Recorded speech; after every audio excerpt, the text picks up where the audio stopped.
Salamo e se lau ma le ono, o le whaalinga o anga sala i Israelu, ma le ono sai o le atua. I outou vivi i atu i a ioa, vivi i atu outou i a Iova. Awa e lelei lava o ia, awa e whaavavau lava lo na lofa. O aise na te mawhaia o na tau atu i mea mamana Iova. O aise na te whailoa o na vi inga umalava. Amu ia i lantou e tausi i le whaamasinonga. O e whaile a mio tonu e le au noa.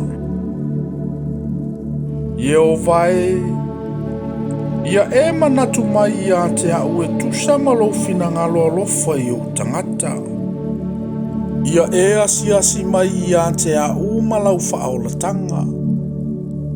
Ina ia o ilo atu le manuia o e na filifilia. Ina ia o fia i le fia o lo nuu.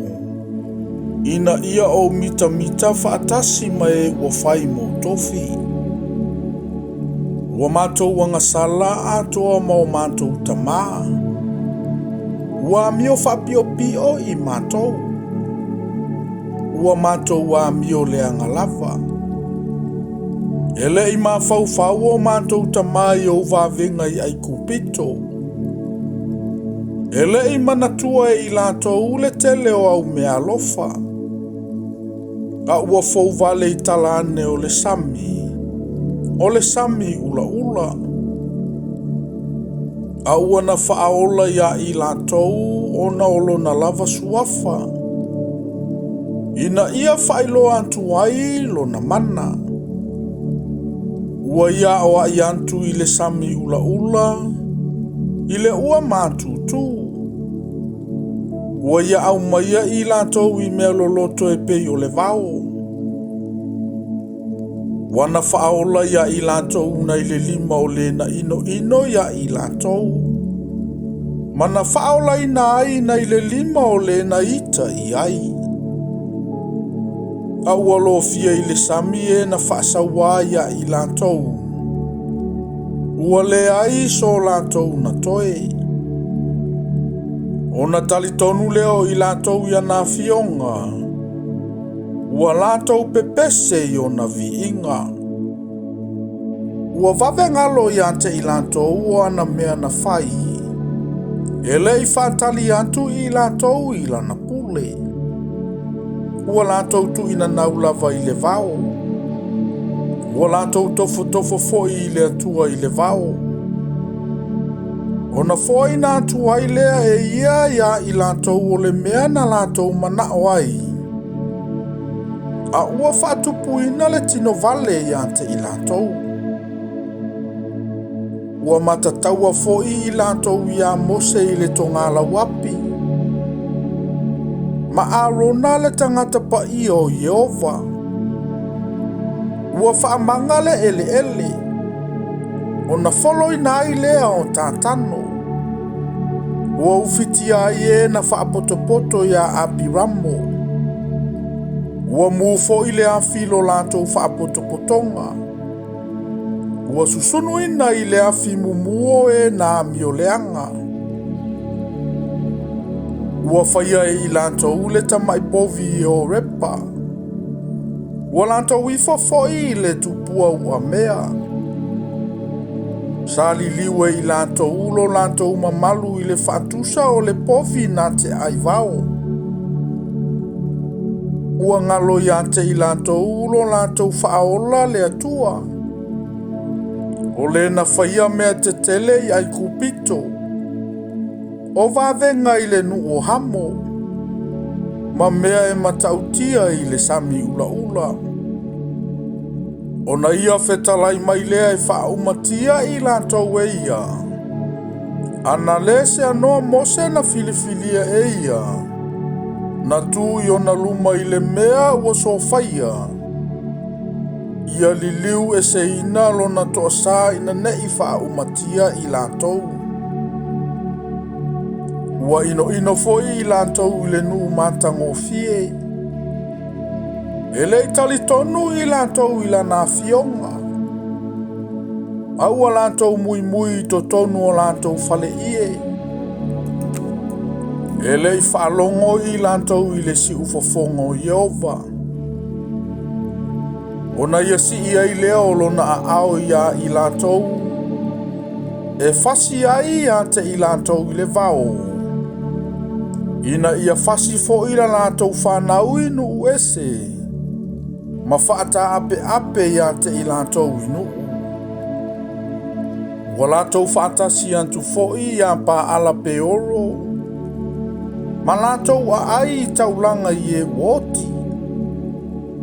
Sa lātou whaalili atu ia te ia lātou mea na whai. Ona oso mai lea ia I lātou o le whamai. Ona tūlai ai lea o fine aso. Mana whai le whamasinonga. Ona tau fia ai lea o le whamai. Sa ta ua fo I lea mea ia te ia whai ma mio tonu I lea tūpulanga. Ma lea tūpulanga e whavavau. Ua whatupu fo I lātou ulo na toa sa I le vai o Meripa. Na leanga I fo I mose ono I lātou. Awana lātou wha ono I lona loto. I le ua so ona tautala o na laungutu. Ele I wha umatia I lātou o ia nuu na whetala ia tua I ofa ia te I lātou. Aua lātou nofo filo I manu ese. O nā au I nai leo I lātou ia lātou a mionga. Ua lātou au na foi o lātou tupua. Ua whai foi ia mea mamai leia I lātou. Ua lātou whai foi o lātou atali I mo lātou a whawhine mataulanga I te moni.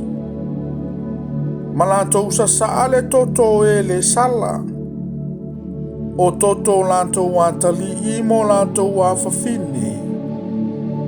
E na lātou whai mataulanga I tupua o kanana. O na leanga I lea o le lau ele I le toto. O na leanga I leo I lātou I a lātou lava amio. Ua lātou whai taanga foi I a lātou mea na whai. O na mumua I lea o le toa sao Jehova I lona nuu. Wa ia ino foi I lona tofi. Wana tu ina atu ai I lātou I limonu ese.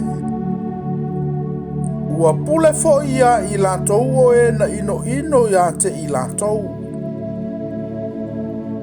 Ua whaasa ua foi ia I lātou o e na ita I ai. Ua whaato I lalo ina foi I lātou I o lātou lima. Ua atu lasi o na lavea o ia te I lātou. Au I lātou, ua lātou wha ono ia te ia lātou pulenga. Na solia foi I lātou ono a lātou a mioleanga. A ua sila mai o ia I lo lātou pua ngā. Ina ua whaafofonga I lo lātou alalanga. Ona ia manatua lea mo I lātou o lana whiangainga. Ma ua sala mo e tusa malo nā lofa tele. Ua ia amatu fo ia I lātou I alofangia I lātou uma. E na whaatangata o tawaina I lātou. Jehova lo mātou watua. Ia e whaola mai a te I mātou. Ma e whaapotopoto ia I mātou ainu ese. Ina ia vivi I lo sua whapaia. Ia mita fo I vi inga ia te oe. Ia whaafetaia Jehova. O le atua Israelu mai le vavau ma ia o I le whaavavau. Ma ia whaapea mai o le no malava. Amene. Ia outou vivi atu ia ioa.